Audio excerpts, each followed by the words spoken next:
AI-driven networking is where the world was almost a decade ago, where it was giving recommendations to operators on where things are going wrong. Self-driving is taking it to the next level.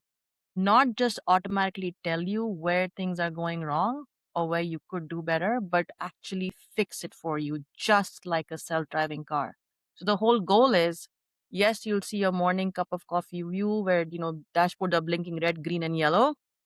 But wouldn't it be nice to have a morning cup of coffee view? Your dashboard is all green because a self-driving agent was behind the scenes working hard on your behalf, trying to find issues and resolving them where it could and letting you know, hey, look at everything I did today for you to make sure the users on the network are happy. I'm glad that we have a couple of practitioners here who have done a lot of work on networks in the real world, because I want to get your take on this, both Mark and Keith.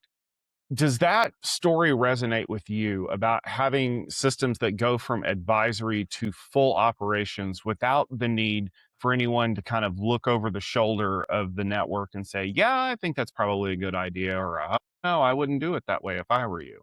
Well, I'll take that first one. I like the idea of self-driving. I'm still in the concerned mode. If it's fixing all those things and I wake up and I see that all green dashboard, I would really like to know, what did it fix? Not just is it green today? Because I've had too many days where it looked green, but then something bad happened and I didn't know what it did. So I think we're still in that phase right now. Even though it can do that, I would like to know what it did do along the way and see that it's learning, doing what it says it's supposed to be doing. So still a little bit of mistrust there.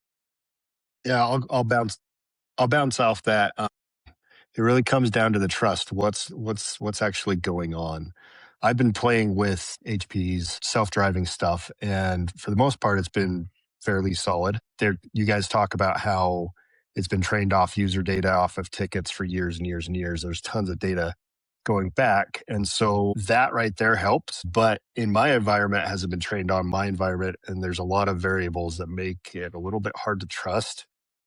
I like the idea. A lot of the other vendors in this space are talking about the AI side, as you said, AI driven. But what about the people part? As Keith said, he wants to know. So if there's a problem, he can actually go solve it instead of have to dig through logs of what AI did for hours and hours and hours. So that's where I think the big concern still is with the industry is, as this starts moving towards self-driving, can I trust it? Just like the Tesla cars that would crash when they were self-driving. Can we trust it? It's getting to the point where we can, but there's still a little bit of a step to get there. I think great point, Keith and Mark. And in fact, this was the feedback we heard, from our customers when we were in the driver assist mode. But trust is the key aspect, the foundation for a self-driving network, right? Because if you don't trust the AI, you will never enable self-driving. And trust, by virtue of that, implies that you see the evidence, first of all, of why this was an issue.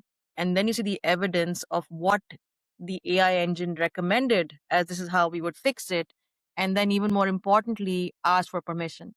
So the way we have instrumented this whole self-driving framework for a network is gain your trust by initially going into what we call driver assist mode, that, hey, there is a missing VLAN. Hey, there is an MTU mismatch. Hey, there is a negotiation incomplete that's happening. Or there's this critical port, like your uplink port, that's flapping anomalously compared to your access ports where printers we know go off to sleep and come back online, right? Where you have said, yep, this is good. I took action on it. I fixed it myself. And then we have had customers, Keith and Mark, come back and said, every time you told me I had a missing VLAN, it was a true missing VLAN. Every time you told me I had a device that was not performing well, and I confirmed, yes, that client was in a bad state, and I bounced the port and I did it.